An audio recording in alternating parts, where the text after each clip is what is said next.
ओम शांति।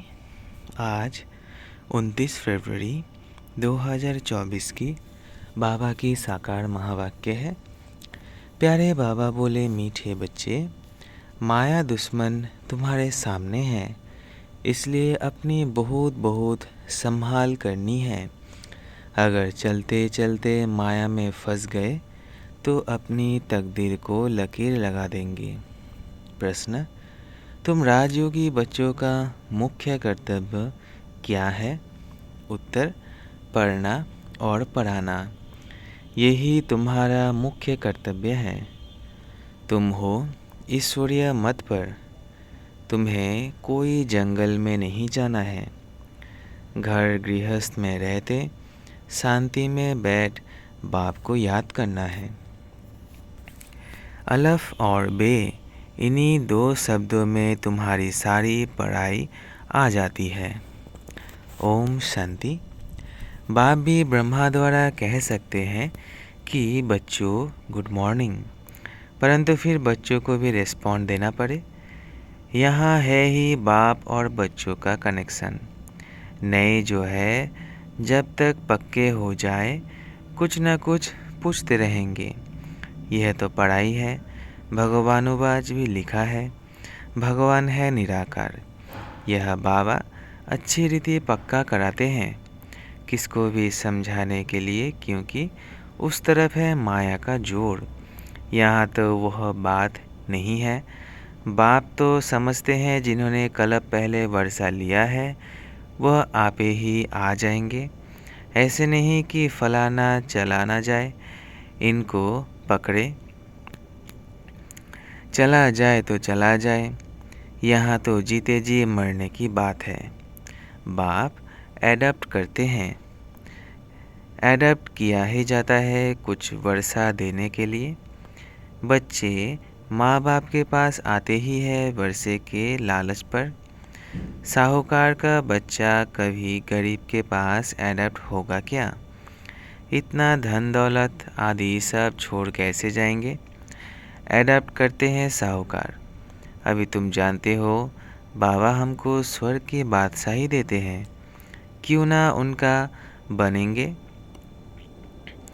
हर एक बात में लालच तो रहती है। जितना बहुत पढ़ेंगे उतनी बड़ी लालच होगी। तुम भी जानते हो बाप ने हमको एडप्ट किया है बेहद का वर्षा देने। बाप भी कहते हैं तुम सबको हम फिर से 5000 वर्ष पहले मुआफिक एडप्ट करते हैं। तुम भी कहते हो बाबा हम आपके हैं, 5000 वर्ष पहले भी आपके बने थे। तुम प्रैक्टिकल में कितने ब्रह्मा कुमार कुमारियाँ हो। प्रजापिता भी तो नामी ग्रामी है। जब तक शूद्र से ब्राह्मण ना बने तो देवता बन ना सके। तुम बच्चों की बुद्धि में अब यह चक्र फिरता रहता है। हम शूद्र थे, अभी ब्राह्मण बने हैं, फिर देवता बनना है। सतयुग में हम राज्य करेंगे तो इस पुरानी दुनिया का विनाश ज़रूर होना है। पूरा निश्चय नहीं बैठता है तो फिर चले जाते हैं। कोई कच्चे हैं जो गिर जाते हैं। यह भी ड्रामा में नूंद है। माया दुश्मन सामने खड़ी है तो वह अपनी तरफ खींच लेती है। बाप घड़ी घड़ी पक्का कराते हैं, माया में फंस नहीं पड़ना, नहीं तो अपनी तकदीर को लकीर लगा देंगे। बाप ही पूछ सकते हैं कि आगे कब मिले हो, और कोई को पूछने की अकल आएगा ही नहीं। बाप कहते हैं मुझे भी फिर से गीता सुनाने आना पड़े, आकर रावण की जेल से छुड़ाना पड़े। बेहद का बाप बेहद की बात समझाते हैं। अभी रावण का राज्य है, पतित राज्य है जो आधा कल्प से शुरू हुआ है। रावण को 10 शीश दिखाते हैं, विष्णु को 4 भुजा दिखाते हैं। ऐसे कोई मनुष्य होता नहीं। यह तो प्रवृत्ति मार्ग दिखाया जाता है। यह है एम ऑब्जेक्ट, विष्णु द्वारा पालना। विष्णुपुरी को कृष्णपुरी भी कहते हैं। श्री कृष्ण को तो दो बाहें ही दिखाएंगे ना। मनुष्य तो कुछ भी समझते नहीं है। बाप हर एक बात समझाते हैं। वो सब है भक्ति मार्ग। अभी तुमको ज्ञान है। तुम्हारी एम ऑब्जेक्ट ही है नर से नारायण बनने की। यह गीता पाठशाला है ही जीवन मुक्ति प्राप्त करने के लिए। ब्राह्मण तो ज़रूर चाहिए। यह है रुद्र ज्ञान यज्ञ।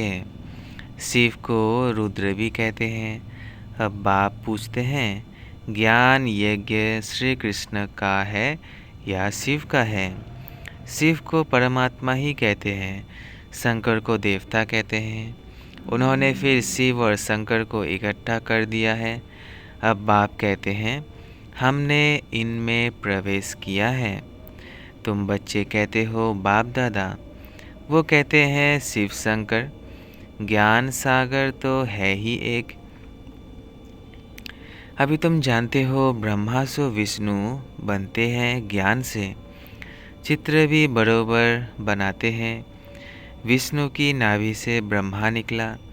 इसका अर्थ भी कोई समझ नहीं सकते। ब्रह्मा को शास्त्र हाथ में दिए हैं। अभी शास्त्रों का सार बाप बैठ सुनाते हैं या ब्रह्मा?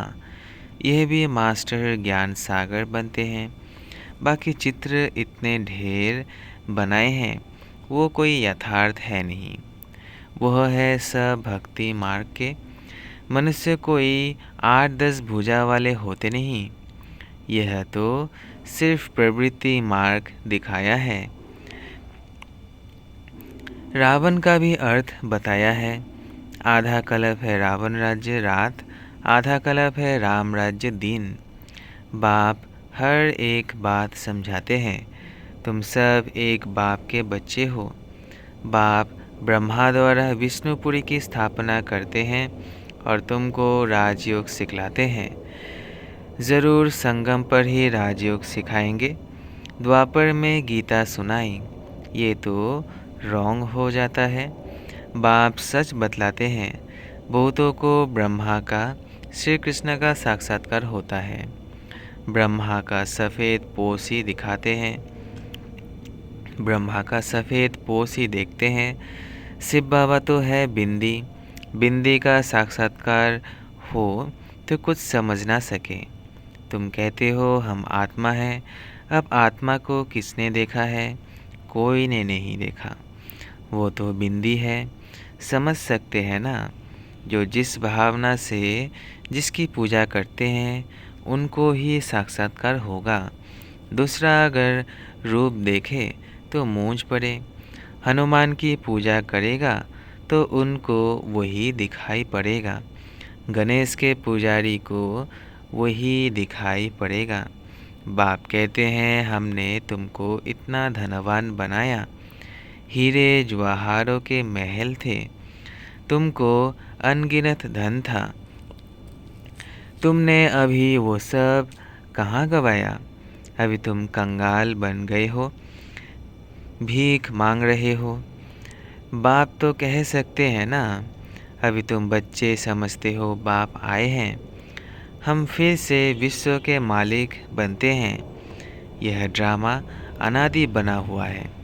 हर एक ड्रामा में अपना पार्ट बजा रहे हैं। कोई एक शरीर छोड़ जाकर दूसरा लेते हैं। इसमें रोने की क्या बात है? सतयुग में कभी रोते नहीं। अभी तुम मोहजित बन रहे हो। मोहजित राजाए यह लक्ष्मी नारायण आदि है। वहाँ मोह होता नहीं। बाप अनेक प्रकार की बातें समझाते रहते हैं। बाप है निराकार। मनुष्य तो उसे नाम रूप से न्यारा कह देते हैं, लेकिन नाम रूप से न्यारा कोई चीज़ थोड़ी होती है।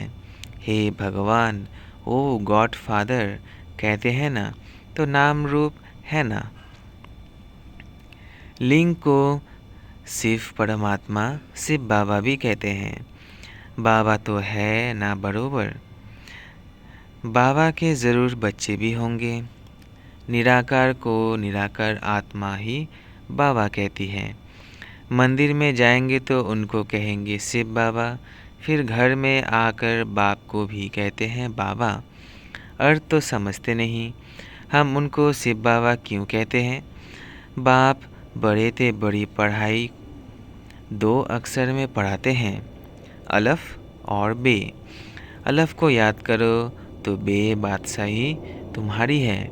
यह बड़ा भारी इम्तिहान है। मनुष्य बड़ा इम्तिहान पास करते हैं तो पहले वाली पढ़ाई कोई याद थोड़ी रहती है। पढ़ते पढ़ते आखिरी तंत सार बुद्धि में आ जाता है। यह भी ऐसे है, तुम पढ़ते आए हो, अंत में फिर बाप कहते हैं मन मना भव, तो देह का अभिमान टूट जाएगा। यह मन मना भव की आदत पड़ी होगी तो पिछाड़ी में भी बाप और वर्षा याद रहेगा। मुख्य है ही यह, कितना सहज है। उस पढ़ाई में भी अभी तो पता नहीं क्या क्या पढ़ते हैं। जैसे राजा वैसा वह अपनी रस्म चलाते हैं। आगे मन शेर पाँव का हिसाब चलता था, अभी तो किलो आदि क्या क्या निकल पड़ा है। कितने अलग अलग प्रांत हो गए हैं। दिल्ली में जो चीज़ 1 रुपया शेर, बॉम्बे में मिलेगी 2 रुपया शेर, क्योंकि प्रांत अलग अलग है। हर एक समझते हैं हम अपने प्रांत को भूख थोड़ी मारेंगे। कितने झगड़े आदि होते हैं, कितना रोला है। भारत कितना सॉल्वेंट था, फिर 84 का चक्र लगाते इनसॉल्वेंट बन पड़े हैं। कहा जाता है हीरे जैसा जन्म अमोलक, कौड़ी बदले खोया रे। बाप कहते हैं तुम कौड़ियों के पिछाड़ी क्यों मरते हो? अब तो बाप से वर्षा लो, पावन बनो। बुलाते भी हो हे पतित पावन आओ, पावन बनाओ। तो इससे सिद्ध है पावन थे, अब नहीं है। अभी है ही कलयुग। बाप कहते हैं मैं पावन दुनिया बनाऊंगा तो पतित दुनिया का ज़रूर विनाश होगा। इसलिए ही यह महाभारत लड़ाई है जो इस रुद्र ज्ञान यज्ञ से प्रज्वलित हुई है। ड्रामा में तो यह विनाश होने की भी नूंद है। पहले पहले तो बाबा को साक्षात्कार हुआ, देखा इतनी बड़ी राजाएं मिलती है तो बहुत खुशी होने लगी। फिर विनाश का साक्षात्कार भी कराया। मन मना भाव मध्याजी भाव, यह गीता के अक्षर हैं। कोई कोई अक्षर गीता के ठीक है। बाप भी कहते हैं तुमको यह ज्ञान सुनाता हूँ, यह फिर प्रायलोप हो जाता है। कोई को भी पता नहीं है कि लक्ष्मी नारायण का राज्य था तो और कोई धर्म नहीं था। उस समय जनसंख्या कितनी थोड़ी होगी, अब कितनी है, तो यह चेंज होनी चाहिए। ज़रूर विनाश भी चाहिए। महाभारत लड़ाई भी है, ज़रूर भगवान भी होगा। शिव जयंती मनाते हैं तो शिव बाबा ने क्या आकर किया वह भी नहीं जानते हैं। अब बाप समझाते हैं गीता से श्री कृष्ण की आत्मा को राजाई मिली। माता पिता कहेंगे गीता को, जिससे तुम फिर देवता बनते हो। इसलिए चित्र में भी दिखाया है श्री कृष्ण ने गीता नहीं सुनाई। श्री कृष्ण गीता के ज्ञान से राजयोग सीख यह बना। कल फिर श्री कृष्ण होगा। उन्होंने फिर शिव बाबा के बदले श्री कृष्ण का नाम डाल दिया है। तो बाप समझाते हैं ये तो अपने अंदर पक्का निश्चय कर लो। कोई उल्टी सुल्टी बात सुनाकर तुम्हें गिरा ना दे। बहुत बातें पूछते हैं, विकार बिगर सृष्टि कैसे चलेगी, ये कैसे होगा? अरे तुम खुद कहते हो वो वाइसलेस दुनिया थी, संपूर्ण निर्विकारी कहते हो ना, फिर विकार की बात कैसे हो सकती है? अब तुम जानते हो बेहद के बाप से बेहद की बादशाही मिलती है, तो ऐसे बाप को क्यों नहीं याद करेंगे। यह है ही पतित दुनिया। कुंभ के मेले पर कितने लाखों जाते हैं। अब कहते हैं वहाँ एक नदी गुप्त है। अब नदी गुप्त हो सकती है क्या। यहाँ भी गोमुख बनाया है। कहते हैं गंगा यहाँ आती है। अरे गंगा अपना रास्ता लेकर समुद्र में जाएगी कि यहाँ तुम्हारे पास पहाड़ पर आएगी। भक्ति मार्ग में कितने धक्के हैं। ज्ञान भक्ति, फिर है वैराग्य। एक है हद का वैराग्य, दूसरा है बेहद का। सन्यासी घर बार छोड़ जंगल में रहते हैं। यहाँ तो वह बात नहीं। तुम बुद्धि से सारी पुरानी दुनिया का संन्यास करते हो। तुम राजयोगी बच्चों का मुख्य कर्तव्य है पढ़ना और पढ़ाना। अब राजयोग कोई जंगल में थोड़ी सिखाया जाता है, यह स्कूल है। ब्रांचेस निकलती जाती हैं। तुम बच्चे राजयोग सीख रहे हो। शिव बाबा से पढ़े हुए ब्राह्मण ब्राह्मणियाँ सिखाते हैं। एक शिव बाबा थोड़ी सबको बैठ सिखाएंगे। तो यह हुई पांडव गवर्नमेंट। तुम हो ईश्वरीय मत पर। यहाँ तुम कितना शांति में बैठे हो। बाहर तो अनेक हंगामे हैं। बाप कहते हैं 5 विकारों का दान दो तो ग्रहण छूट जाएगा। मेरे बनो तो मैं तुम्हारी सब कामनाएं पूरी कर दूंगा। तुम बच्चे जानते हो अभी हम सुखधाम में जाते हैं, दुखधाम को आग लगनी है। बच्चों ने विनाश का साक्षात्कार भी किया है। अब टाइम बहुत थोड़ा है, इसलिए याद की यात्रा में लग जाएंगे तो विक्रम विनाश होंगे और ऊंच पद पाएंगे। अच्छा, मीठे मीठे सिकिलधे बच्चों प्रति माता पिता बाप दादा का याद प्यार और गुड मॉर्निंग। रूहानी बाप की रूहानी बच्चों को नमस्ते। हम रूहानी बच्चों की रूहानी माता पिता बाप दादा को याद प्यार गुड मॉर्निंग और नमस्ते नमस्ते नमस्ते। शुक्रिया बाबा, शुक्रिया। धारणा के लिए मुख्य सार पहला है, बाप के वर्षे का पूरा अधिकार लेने के लिए जीते जी मरना है, एडप्ट हो जाना है। कभी भी अपनी ऊंची तकदीर को लकीर नहीं लगानी है। दूसरा है, कोई भी उल्टी सुल्टी बात सुनकर संशय में नहीं आना है। ज़रा भी निश्चय ना हिले। इस दुखधाम को आग लगने वाली है, इसलिए इससे अपना बुद्धियोग निकाल लेना है। वरदान, समय प्रमाण अपने भाग्य का सिमरन कर खुशी और प्राप्तियों से भरपूर बनने वाले स्मृति स्वरूप भव। समय प्रमाण अपने भाग्य का सिमरन कर खुशी और प्राप्तियों से भरपूर रहने वाले स्मृति स्वरूप भव। भक्ति में आप स्मृति स्वरूप आत्माओं के यादगार रूप में भक्त अभी तक आपके हर कर्म की विशेषता का सिमरन करते अलौकिक अनुभव में खो जाते हैं। तो आपने प्रैक्टिकल जीवन में कितने अनुभव प्राप्त किए होंगे। सिर्फ जैसा समय, जैसा कर्म, वैसे स्वरूप की स्मृति इमर्ज रूप में अनुभव करो तो बहुत विचित्र खुशी, विचित्र प्राप्तियों का भंडार बन जाएंगे और दिल से यही अनहद गीत निकलेगा कि पाना था सो पा लिया। स्लोगन है, नंबर 1 में आना है तो सिर्फ ब्रह्मा बाप के कदम पर कदम रखते चलो। नंबर 1 में आना है तो सिर्फ ब्रह्मा बाप के कदम पर कदम रखते चलो। अच्छा, ओम शांति, ओम शांति, ओम शांति।